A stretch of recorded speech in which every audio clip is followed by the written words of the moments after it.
Welcome, everybody, to your 17 Laws of Leadership. We are on law number 4 today.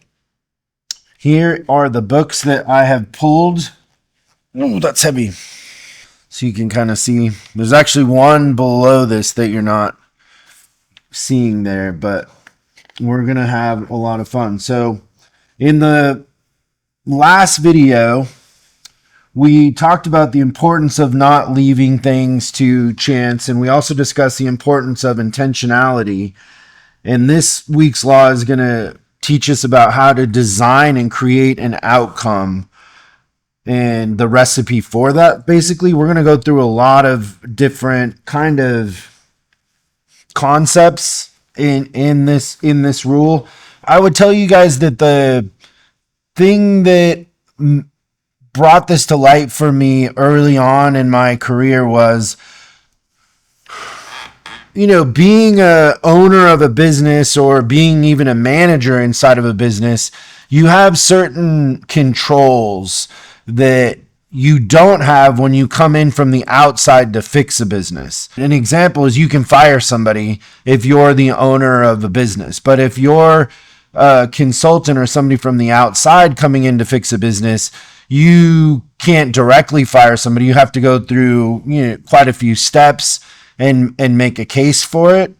And that just kind of is true with a lot of different things. And so in my journey, what I started to do is I would play these games with myself where when I would go into a business to turn it around, I wanted to see how quick I could turn it around, like how fast could I flip it, and how low could I keep the turnover? How fast could I flip it with the existing people there and not have to have a mass exodus?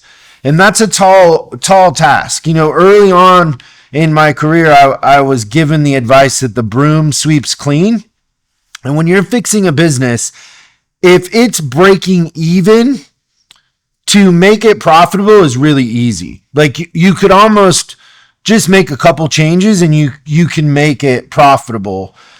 But if a business is losing a lot of money, and this is kind of where I loved to exist, is the harder it was and the more money it was losing, the more excited I got, which is sadistic in a sense, or masochistic or whatever, because many times I would just look at myself in the mirror and be like, what are you doing? It's madness. And so I was kind of given that advice early on, is if a business is losing money, the broom sweeps clean. And you'll hear a lot of really talented, successful entrepreneurs or executives from Mark Cuban, Elon, everybody will kind of say that if they acquire a business that is losing money, the management and leadership has to go, and then maybe a lot of people underneath. Like think about Elon buying Twitter, and I think it was like 80% of the people ended up going away, but the people at the top for sure instantly went away. And I,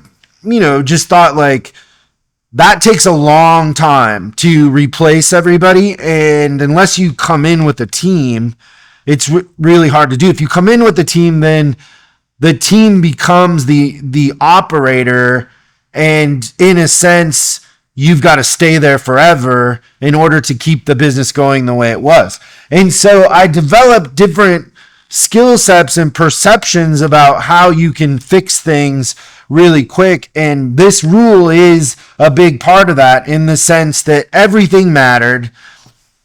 And you had to intentionally create an outcome in that way. And it's from the smallest to the largest things. And we'll go through that. But when we were designing this library, I had that in mind, and I thought, like, what could be a thing that I could do to kind of prove the point of this rule, which the rule is form equals function.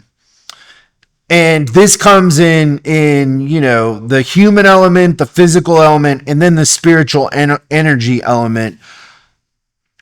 And they're all connected in a sense. But I was thinking, like, how could I just instantly throw that on people without them knowing? And so one of the things in the design is I had a statue of Lincoln, and we picked Lincoln because he was the least controversial figure and he's got his hand to the left. And when people come into the library, they have a choice of going to the right or to the left.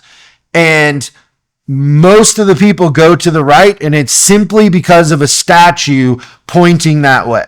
So just think about that for a second. They have no relationship with the statue. You open the doors to the library, there's a statue there, and the statue putting his hand to one side directs people that way, which is hilarious. And in an insight into just the tiniest little thing can have a huge effect on an outcome and people's behavior.